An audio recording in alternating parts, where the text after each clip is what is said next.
Hello and welcome to this episode of The Unnoticed Entrepreneur with me, your host, Jim James. And today we're going to talk about tech toys. We're going to talk about a new company called Tonies that is taking the world by storm. We're going to talk to Drew Vernon, who's the marketing director, to explain how he's getting 40% growth per year in a multi-million-dollar category. Drew, welcome to the show. Hi, Jim. Thanks for having me.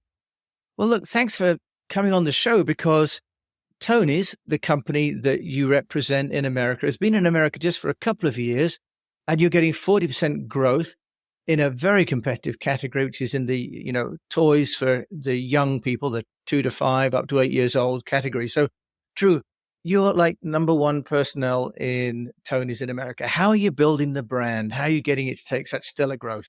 Yeah, well, right now it's a weird time with COVID. Everything shut down and then we had hyper growth in the economy for a while. And now we're starting to see a lot of softness. And so these are the circumstances that we're in. We're still building awareness. So first and foremost, we're trying to tell people who we are, what we have to offer. And we're trying to do that through a variety of different channels. Well, Drew, before you tell us all about how you do it, tell us about how this company from Germany with two founders has built now, I think, a 250 million euro business listed on the stock exchange. Just tell us and show us the product. I believe we can even hear it. Explain Tonies to us. Sure thing. As you mentioned, this started in Germany, launched in 2016. Our flagship product is called the Tony Box. It's a 5-inch or 12 centimeters, I think, speaker system for kids. And it's got a layer of foam around it. So it's really soft to the touch and you can squeeze it. It's really durable for kids. And it's a figure-based system. So it uses little figures called Tonies that play different songs and stories and types of content. And the inspiration from these two dads was they actually met on the board of their preschool, their children's preschool together. And they saw their children's teacher using a CD player to play songs and stories. And they thought to themselves, CDs have been around since the 80s or the 90s. They scratch and they break. And most importantly, kids can't use them independently. They need a teacher or a parent to help them. So they created this system where you put a Tony on the box and it begins to play. So this is one of our Sesame Street characters. We license all sorts of different content from different partners. We also do our own original content. And as I mentioned, it's an independent play device. So a child can listen to the songs, listen to the stories in a screen-free way with or without adult supervision. Drew, it's beautiful. And those that can't see it, of course, we do a video version of this as well. So you might want to see this on YouTube, but it's a beautiful square box. And I've watched the videos and kids holding them, they're dropping them down the stairs. They're able to slap them on the side to get the track to move on. And they can collect these figurines, which are in the shape of favorite characters like Paddington Bear, and you had Elmo there. But you also said that people can download the audio from those figurines, but also people can record their own messages onto the figurines and then have that play out on the workstation. Is that right, Drew? That's correct. So I showed you Elmo. He's one of our content Tonies. He comes preloaded. So all you have to do is put him on the box and he'll begin to play. We also have a series of what we call creative Tonies. And these, for your viewers, can see they have little pointy ears. These come blank and these can be recorded with up to 90 minutes of your own custom content, which is awesome because kids can now write their own songs and poems and stories and record it. And we also have a lot of grandparents who love to read bedtime stories or to send special messages from their phone. You can use our app to actually send your recorded message to the figure from anywhere in the world. Drew, that's amazing. And presumably there's a whole area for entrepreneurs, maybe those people that have got podcasts that are bedtime story, for example, they could be buying and putting their content onto your figurines, I assume as well, Drew, right? Yes. Any audio content, whether it's your own or your purchased audio content, can be put onto a creative Tony. It's amazing. Tony, I love it. And because it really rescues children from the screen time. And at the moment, we see children, mine are now 13 and 15. And I remember the struggle as they were the first generation to grow up with iPads, not giving them an iPad when so many children had it. So screen-free entertainment for children, that's a great contribution, isn't it? Yeah. And we don't need to get into it, but it's an epidemic right now. And kids are on screens earlier and for longer periods than ever before. Yeah. So the Tonies are a wonderful device. So that's why I was really delighted to come on the show and explain, because it's interesting in a number of different ways from the technology application but also from a marketing point of view. You're kind of going against the main current, which is people having devices with screens and being sold avatars and games and Apple Arcade. So, Drew, how are you managing to market Tonies in America at a time when it's kind of a screen free for all? Sure.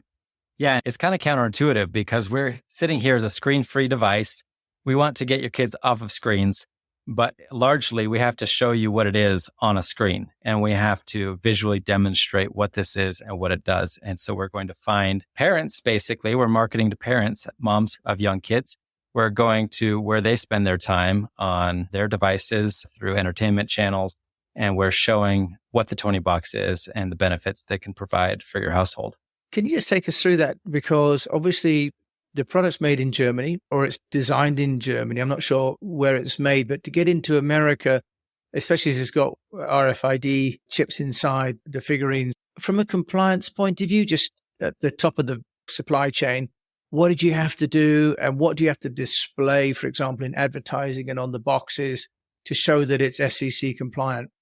Yeah, so we have a couple of manufacturing sites. As you mentioned, it is designed in Germany. Our main warehouse is in China, so it's coming over from there. The figures are actually hand painted in Tunisia, so that's a different part of the supply chain, but we're fully compliant with all the safety regulations and measures. There's the warning statement of it being an electronic toy and a small parts disclaimer for the products that have small parts, and that's all clearly represented on the packaging. Yeah, that's wonderful. So making it all safe.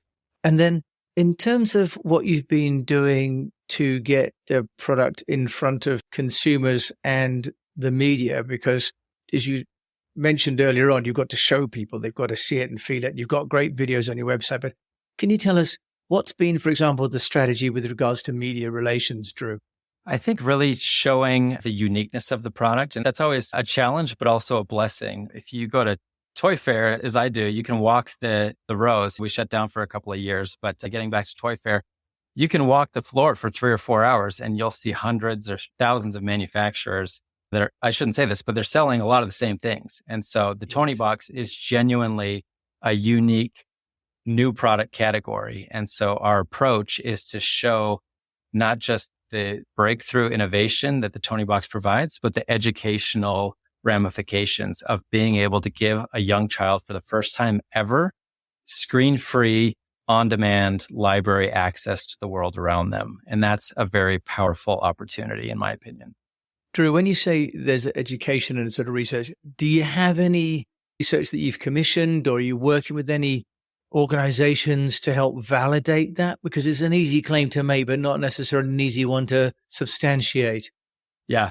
I have commissioned a research study. It's basically set out to validate what I already know from talking to thousands of teachers for the last 2 years as part of our education initiative. I've been going to conferences. I've been putting these in classrooms. We're in over 10,000 classrooms in the United States.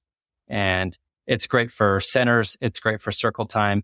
It's great for independent listening. The teachers have been telling me this. I'm now setting out to prove it. What is this doing to exposing children to vocabulary at younger ages? What is it doing as being the first step towards literacy, which is learning, which is listening to reading?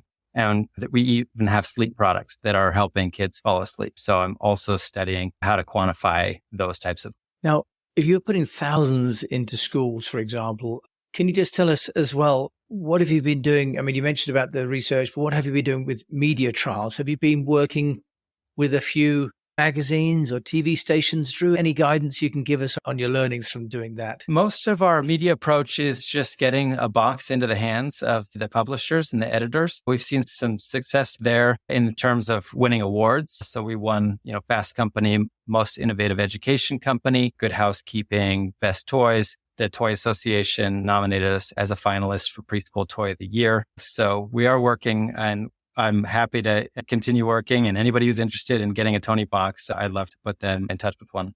Okay, that's wonderful. I mean, and I can really see how getting it in front of people is the key, isn't it, in terms of the market sort of development. I found that when I was doing work with BlackBerry and introducing some of the message-based mobile phones, it was the trials that really got the market to move. Drew, can you give us any guidance on the investment that it takes? Because you're building a market from scratch in America for this German company. I don't expect you to give me the dollars and cents figure, but it's always useful to know, either a percentage or some kind of strategy when it comes to how much money people should invest Sure. in growing a business like this? Yeah. Well, first, I should say that here in the United States, we're lucky to have the history of the last 4 or 5 years in Germany behind our back because, 5 years, they've gone from 0 to 50% household penetration. 1 out of every 2 preschool kids in Germany has a Tony box. And so Right. Wow. that's the evidence and track record that gives us confidence to go into a market like the United States and to put the investment required in order to make this successful.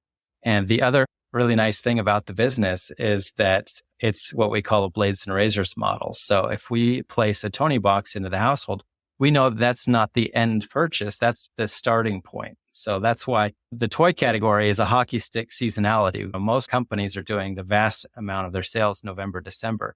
Well, we're doing that as well, but then we're having hundreds of thousands of families opening up Tony boxes on Christmas morning and beginning their Tony's journey and coming back for the figures. So to come back to your question, the investment is in getting Tony boxes into the hands of kids because we know that's going to be just the beginning for that family. Right. That's really nice. Although maybe we need a different parallel from razors and blades for children's toys. Maybe Drew have to think about printers and toners or something like that. So I don't think we're doing sharp. Just the replenishment model of buying additional products to supplement your initial purchase. Drew, tell us about social media, because we've talked a little bit about work you're doing in schools. You're doing some work in research. You've been very successful with the awards, and a little bit about the media.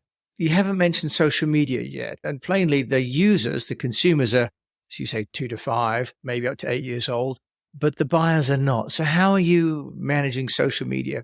Yeah. It's interesting to be a toy marketer of a preschool toy because children don't often or can't really step into asking for what they want until they're a little bit older ages, age 3 or 4. And so our marketing is to the parents. And so we are doing a lot of video online demonstration through Instagram, Facebook, TikTok. But I think it's important to keep in mind, and it took me a few years to learn this, is that when your consumer and your customer are different people, you need to give a consumer benefit to the customer, which is to say, Mom, this is not just going to be a great device for your child, but it's actually going to be good for you because it's going to give you some time back in your day. It's going to make managing your child a little less stressful. It's going to prevent them from being a zombie, watching that 3rd or 4th or 5th Netflix show. So there's actually a consumer in your customer, the mom, which is peace of mind and an easier parenting experience. Drew, I love that. So the idea of getting the customer to see benefit so that when they buy it for the consumer, it's a win-win for everybody. You articulated that really fantastically well. Where do you see the market going, Drew, for tech toys? Because there's all the talk about the metaverse. Do you think that a product like Tonies is a little bit of a fad that our age group, my age group, will be buying these screenless toys because we remember what life was like without screens? Do you think the next generation will come along and say, screens are not a bad thing and ignore screenless toys? What's your view? Because from a marketing point of view, this is working now, selling to the older generation. What about next generation come through? Yeah, I may make a bit of a bold prediction, but this is based on literally hundreds of conversations with parents and teachers. But screen time is an epidemic right now, and we're starting to see the detriment happening to our kids in the form of attention deficit, inability to focus, social anxiety. And I'm not saying that screens are going anywhere anytime soon. I think they'll continue to run rampant. But I think there increasingly will be a backlash and a counter movement to restore a sense of being, sense of mindfulness and being present, which is hard to do when you're staring at something virtual happening somewhere else or happening digital. We've mentioned digitally. Let's just talk about your distribution strategy, because you've talked about the consumer and the customer. But Drew, just take us through the sales strategy for Tonies. Is it all online, or are you also needing to reach out to the main retailers like Walmart and Target or Macy's? Tell us how you're doing that, because that's also a key part of the marketing, isn't it? Yeah, we launched in 2020 in the middle of shutdown. That forced us to build primarily an online direct-to-consumer model. We got Amazon up pretty quickly as well, since that is a direct-to-consumer fulfillment. As the world kind of softened and people started shopping in retail again, we started to increase our efforts. So we're in about 700 independent specialty retailers. We're also now in Target. As of 3 months ago, we have been doing really well in Target. We have, I don't want to say announced plans, but we're well on our way for other major big box retailers that will be coming very shortly. Okay, so that's great. So there is an omni-channel strategy to get Tonies into the markets, into the little hands of little people. Exactly. Yeah. I was thinking the other day, I'm a student of marketing, and I remember reading about some campaign in the 1950s, I think, which was called like a chicken in every oven, or like something to just show the universality of a particular product. Well, I see that as being a Tony box in every home. I really think it's a universally applicable device for a preschool child and a young child. And I don't see any reason why there shouldn't be a Tony box in every home.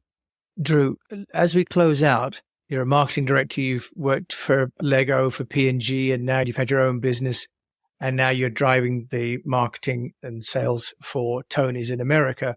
What would be, if you like, your number one piece of advice? What really works? What really moves the needle in terms of helping a brand in the child category or any other that you've worked in to get noticed? I think for me, apart from having a unique product, is it has to really solve a need. And that's like business 101. Are you solving a need? But there's so many businesses and products that don't really solve a need. The reason I left beauty marketing is because I was selling lotion. I launched a product called Jergens Wet Skin Moisturizer, and it was designed to go on your skin while your skin is still wet, like straight out of the shower. And the need that we were solving was that your lotion was going to absorb twice as fast. Well, if your lotion takes 10 seconds to absorb, this brand new lotion is going to absorb in 5 seconds. So the need that I was selling people on was that we were going to save them 5 seconds of rubbing lotion into their body. And that wasn't the kind of space that I wanted to spend my career in. That's why I needed something like the Tony box that has the opportunity to actually change a child's life. That's what you need to make it succeed. So you need to find what that thing is for your business, what's the significant need that it solves, or find a new business. Drew Vernon joining me as the marketing director of Tonies over there in Salt Lake City for this German company that's really transforming and taking us back to the day when we used to play with things that we couldn't always see and listen to things that played on our imagination more than in our screens. Drew, thank you so much for joining me today on The Unnoticed Entrepreneur. It's been my pleasure. Thank you so much. I really appreciate the time. So you've been listening to Drew Vernon. Of course, I'll put all the details in the show notes, and me, Jim James. If you've enjoyed this, do please share it with a fellow entrepreneur. And if you've got the time, rate the show, because it also really helps.